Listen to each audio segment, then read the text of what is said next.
everyone. I'm Melissa McAllister, and you're listening to the Melissa M.A.D.E Show.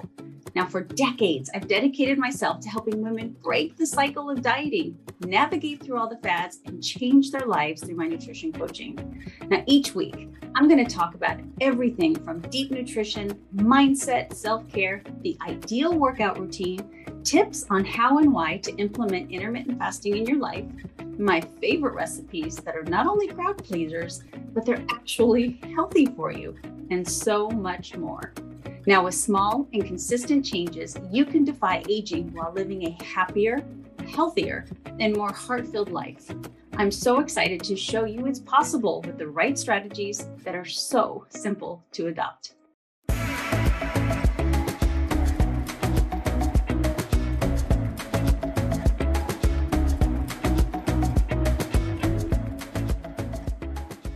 Hello, everybody, and welcome to the Melissa M.A.D.E Show. Today, we're going to talk about protein. Now, protein is a huge buzzword right now. Not that it's never not been discussed, but it's never taken kind of the front seat when it comes to our diets like it has here recently. So it's obviously one of the three macronutrients. We've got fat, carbohydrates, and we've got protein.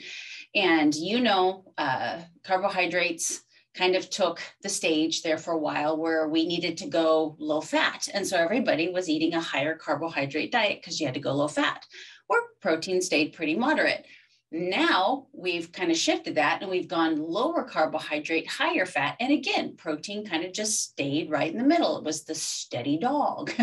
And now people are talking about prioritizing protein. I always see on social media, people saying, prioritize your protein and your fiber, which is kind of ironic to me because if you pay attention, protein doesn't have, like meat products. So you think of a steak, it doesn't have fiber in it because you don't necessarily need the fiber with, Mother Nature's smart. You don't need that fiber for that steak. Fiber, one of the many things that it does a lot of things, but one of the things it does is, you notice it's in carbohydrates. So it helps with those vegetables and those fruits and those grains. It helps the sugar, it slow down its absorption into the bloodstream so that you don't get those huge spikes, because we all now know very well that, really big spikes in insulin is just not that good for us, especially several times throughout the day. So fiber, Mother Nature was smart and put fiber in these foods to help really steady the blood sugar, which is why, getting off on a tangent here, but this is why you'll hear, nutritionists and dietitians and doctors tell you, eat the whole fruit. Don't juice it and just have the juice, because you're missing out on the fiber part of it, which is what really helps keep that blood sugar stable. And of course, fiber will keep you fuller longer. It'll help with your bowel movements. There's lots of great things about fiber. But when people say prioritize protein and fiber, I really think they should say prioritize protein and green vegetables, lots of green vegetables. But we're going to talk about protein a little bit today, because I know that is confusing. In my many, many years of studying nutrition, really emphasizing carbohydrates and fats, of course, I've learned about protein along the way as well. So just really quick, keep in mind that you have protein, and when protein is broken down, it's broken down into peptides. And when those peptides are broken down, they're broken down into amino acids. And believe it or not, I wish I could just put up a little like a question bar right now and ask you how many amino acids are in nature. What would you say? Believe it or not, in nature, they have found about 500 amino acids, but there are about 20 amino acids for the human body. And we are able to make about 11 of those amino acids, meaning that we need 9 amino acids coming from our diet. And that's why they are called the 9 essential amino acids, because we have to bring them in. Now, all 9 essential amino acids are found in both animal protein and plant-based protein. They're just easier, and they are more abundant in animal-based protein. So not saying that you can't get your essential amino acids eating plant-based. You'd have to be really, really smart about it. And this is why I always tell people that come to me not really doing their due diligence when it comes to becoming a vegan, knowing that there are 9 essential amino acids that you need to get in your diet all the time. And there are a few amino acids out of those 9 that come in very small quantities. And in plant-based proteins anyway, the amino acid ratio is not that high, but there are some that are just super minute, and you need all 9 of them to complete the 20 amino acids that you need to be very healthy. So just keep that in mind. So what do proteins do for the body? Well, they help with muscle repair and growth. I know you know that. That's something any personal trainer or some fitness influencer will tell you, that it's really important to get those proteins and those amino acids for the muscle repair and the growth. But they also help maintain healthy skin, hair, nails, and bones, and your internal organs. So they're so important. They help with the creation of both hormones and enzymes, especially insulin and growth hormone. And enzymes are proteins as well. And we need these enzymes to break down the food so that we can actually ingest them and, get that nutrition into our bodies. Without those proper enzymes, you're not going to have that. So protein helps with nutrient absorption through enzymes. So protein is obviously super, super important, just like your carbohydrates from those nutrient dense vegetables and those healthy fats that you get from nature. They're all important. I was actually talking with a lady today, talking to me about her daughter and her daughter's diet, and her working really hard to help her balance her diet. Because believe it or not, and it came from me, if you saw my social media stories, I asked how much protein should somebody have? And she messaged me and she says, my daughter has way too much, which is something I rarely hear, especially for a child.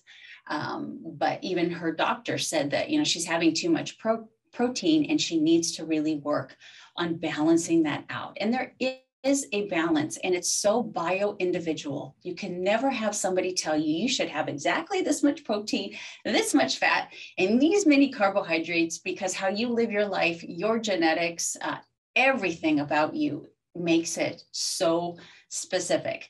But I did want to talk to you a little bit today about kind of how the M.A.D.E diet works with protein, and just kind of explain to you how a lot of people come to me and say, how do I get enough protein? And there's just different schools of thought on that. And I almost want to just, in this podcast, give you permission to explore for yourself what's best for you. Because first and foremost, you've got to feel good about it. The way you eat has to be sustainable, and you want to see your results. And the goals that you have could be completely different than somebody else that tells you how much protein they have. Their goals might not be the same as yours. So you don't want to eat the same amount of proteins or fats or carbohydrates as they do. So with the M.A.D E diet, as I've explained before on this podcast, I really try to help people sit anywhere. And I know it's a wide range, but I'm going to explain this of about 20% of your calories coming from protein all the way. I keep wanting to say program. I don't know why. So if I stutter, program wants to come out of my mouth instead of protein. I digress. Anyway, between 20 to 35% of your calories coming from protein. And in the M.A.D E diet, the ebook, I talk about why, you would want to be closer to 20 versus, that 35%. And when people say, eat adequate amount of protein, that's very easy to do on the M.A.D E diet. I do think I obviously personally think it's a very balanced diet. I think it's the right amount of carbohydrates for the way that the body runs. I think that it's adequate protein for those hormones, for the muscle growth and repair, and all the things that protein does. If you're watching YouTube, gives you nice long shiny hair, except I am having trouble growing my nails. The yin and the yang of it all, right? And then also those fats, which are also so important for so many things, hormone health and all of that. So I do think it's very balanced. But let's talk about protein specifically. I'm going to give you an example. So for me, you guys know that I'm an intermittent faster, and I eat about, I want to say 3 meals a day. It's really 2.5, 2 3/4. I eat a very substantial breakfast and a very substantial dinner with Mick and in the afternoon is I'm really busy. I'll grab something that's, I feel pretty nutrient dense and pretty calorie dense, but it's not really a sit down meal. But I'm going to give you an example of being 140 pounds, or ironically, if you eat about 1,600 calories a day, right? 35% of your calories, which is the high end, is about 140 grams a day. So there you go. So the M.A.D.E diet could be as high as you eating a gram of protein per day per pound that you weigh, right? That would work.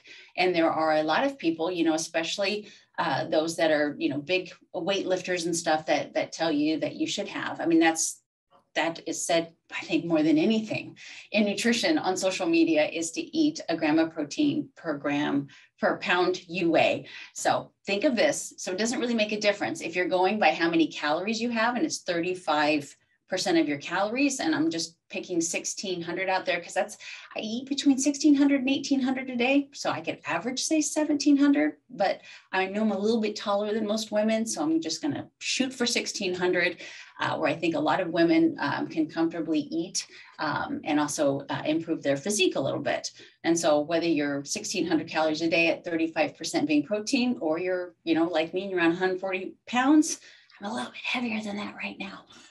But normally about 140 pounds, 140 grams is a pound per my weight. So that being said, so here's something that if I were to give you an example of what I eat during the day to try to get to that 140 grams, which I understand when people say it's difficult to get to that. And it's just my personal opinion, but I really want to get my protein from as much whole food as I can. Okay, so keep that in mind.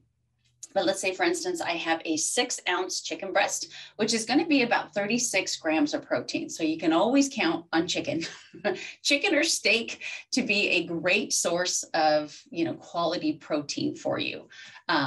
If you had an omelet, like I have most days, you could have 2 eggs and 2 egg white omelet there, and that's going to give you about 20 grams just there. I mean, if you wanted to add a little bit of cheese to it or anything like that, you could, of course, can increase that protein a little bit, but I'm getting about 20 grams from my omelet in that day. I do drink Shakeology every day, which is a shake, and I put in a scoop of protein powder.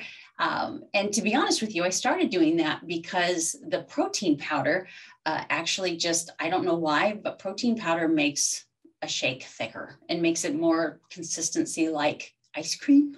If you've seen my shakes, I make them very thick. I put some, organic heavy cream, whipped cream on top just a little bit, and I'll throw some nuts on there, or some cacao or goji berries or fruit, something on top. And I really, truly enjoy it.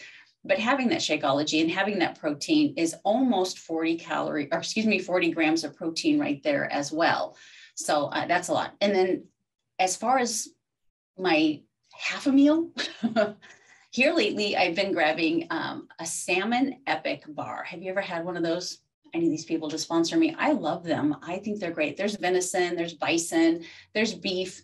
Epic bars. They're very clean, but I do like the salmon because I do want the omegas that come with salmon. And I don't eat salmon. I try to eat it twice a day, but I just feel like out of all of that, I don't have any trouble eating red meat. I eat that plenty. I want to get a little bit more fish in my life. So I eat the salmon epic bars, which are about 7 grams. I think they're like 70 calories. And then I'll grab a handful of almonds, which, is about 6 grams of protein. And then if you kind of just add in all the vegetables I have during the day, which always have just a little bit of protein, I'm sitting at about 120 grams a day. And you're like, Melissa, you just said 140.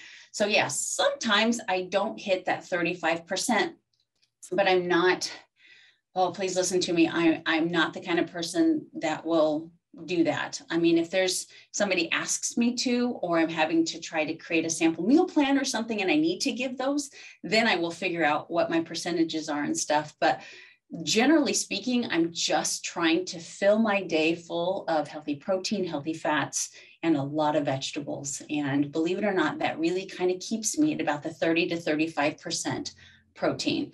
To get to that 35 would take just a little bit more work. I get about 120 grams instead of 140. and I know I'm just one person, but I am a 48-year-old woman who needs to get her body fat done again and lean body mass. But I'm telling you, throughout the years eating this way, I have been able to maintain or lose a tiny bit of body fat and continually gain muscle mass, not eating 50% of my calories from protein and not eating protein right after I work out. Just one person, but I am a prime example that you don't have to do that in order to, build muscle and stay lean and be healthy. I've just had all my blood work done. I just had my teeth cleaned. I don't have any cavities. Probably should get my brain checked. That's the only thing I haven't had checked yet. That's probably a mess. I even had an eye test. If you watch my stories, I had an eye test, and I thought my eyes were going bad. But come to find out, I just had exceptional eyesight. It used to be 10/20 when I was younger. Exceptional. I had eagle vision.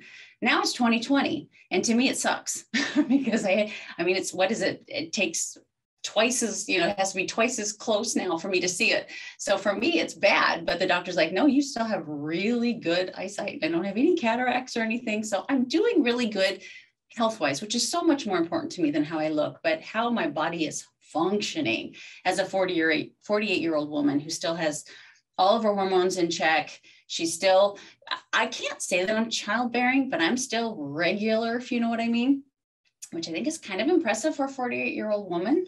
I'm going to take it.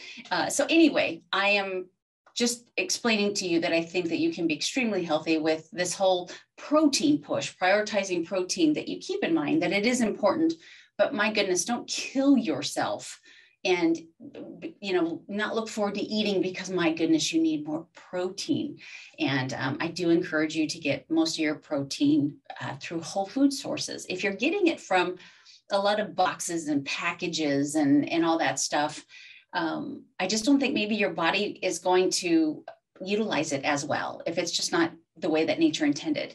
And one of the beautiful things about protein, the way that nature intended it, is there's also usually a healthy fat with it. If you think about eggs or salmon or steak or nuts, there's a healthy fat and there's also protein there. So you're getting those two very important nutrients together, and then just make sure that you're eating those fruits and those vegetables, lots and lots. So there's kind of the breakdown for you. It's not that hard to get. You just have to kind of keep a system of knowing that, eggs are a great source of protein. Obviously your steaks and your chickens and your fishes. And if it helps your fishes, I caught myself, your fish. I did go to school, I promise. If you do still find yourself falling a little bit short, have yourself some sort of shake, or they make a protein pudding, or you can make a protein pudding, or if you like Greek yogurt or cottage cheese, those kind of things, those can also be a great source of protein for you to get it up. Okay.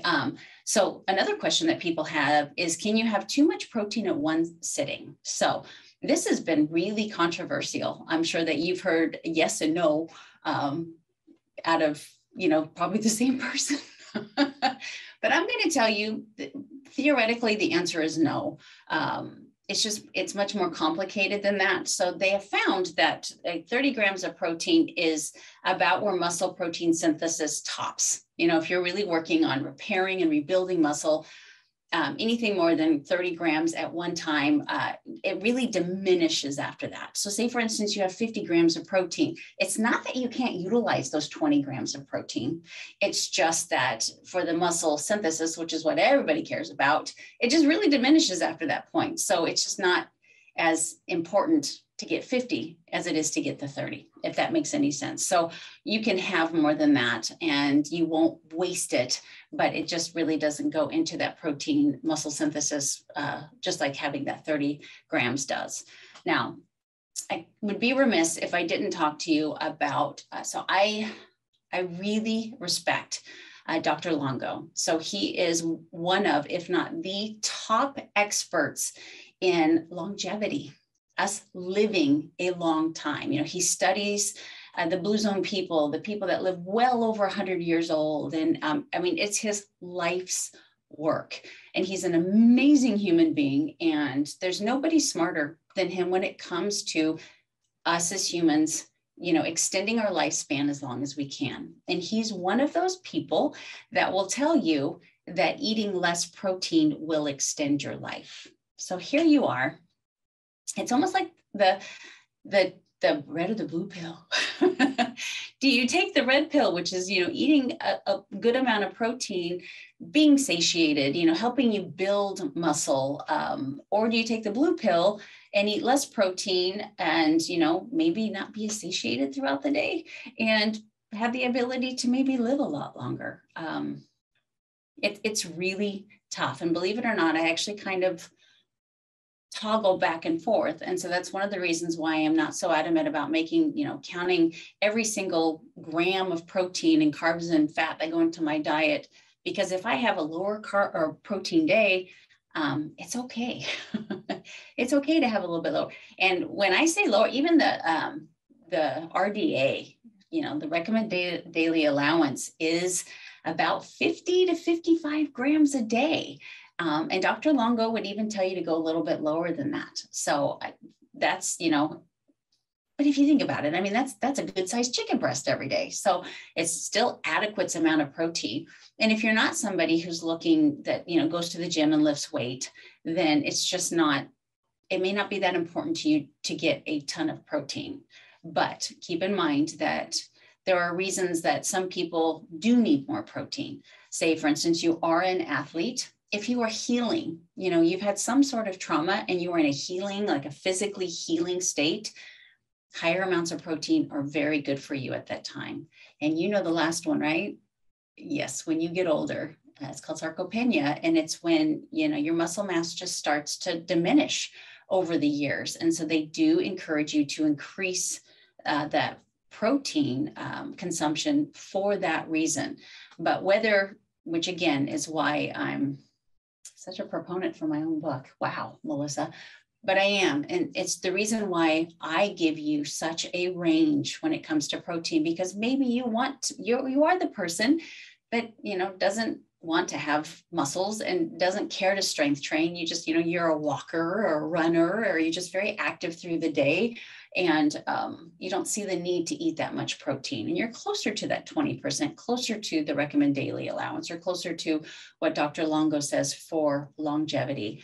Or you are that person that's trying to look beefy, right? You want those biceps, you want those glutes. You're going to want to have more protein in your diet. And you're going to be closer to that 35%, which is about a pound.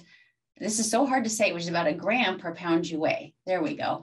And so it's very personalized. So ending this podcast, I didn't give you a definitive answer, did I? I want you to know that protein is very important.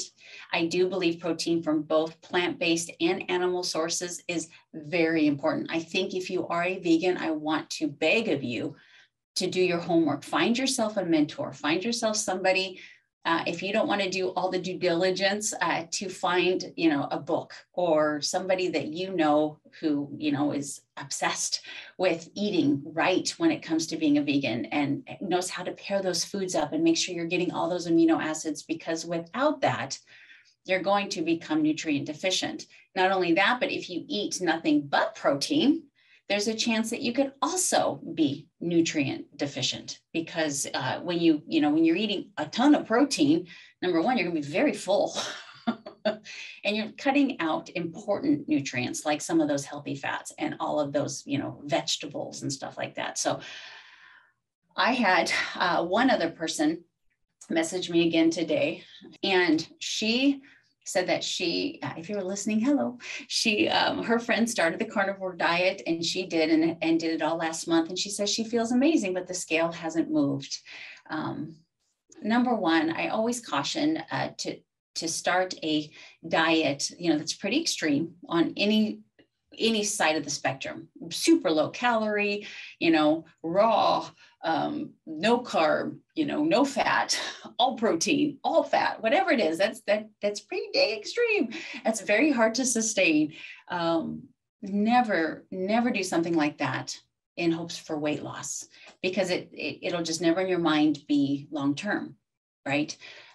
There are some there are some studies, there's always studies out there, but there are some studies that show that the carnivore diet can really help with autoimmune disorders and inflammation.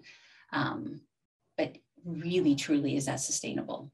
And do you really think that nature intended us to eat just one thing? Why would this beautiful earth be full of, the seasonal berries and the colorful vegetables and all the different animals? Why? I think we were meant to eat all of that balanced, all of that, in moderation, not overeating. So carnivore diet, there are some real proponents for it, and I'm not an expert in the carnivore diet. Personally, it's not anything I would do. I would not eat just meat. I do love my vegetables too much. And if you decide to do that, just like me talking about being a vegan, it's really super important that you do your homework and you find a mentor, you find an expert, you find somebody, like I'm thinking Dr. Sean Baker. I believe he's a carnivore. He's a doctor. So if anybody knows anything about the carnivore diet, he would more than, your neighbor Joe. So just think about that. And I want to thank you guys for sending me so many ideas on how to finish this podcast. I have one for you. I would love your input. Let me know. So I thought to myself, you ready for it? Here it is. M.A.D.E also stands for making a difference every day. Wake up prepared, go to bed proud. What do you think? Acronym queen, M.A.D.E, right? M.A.D.E stands for so many different things. But it really did start off with making a difference every day, which is just so important. And I do want you to wake up every day feeling prepared to live your best life and putting your head on your pillow, feeling so proud of yourself for taking care of yourself, taking care of other people, taking care of this planet.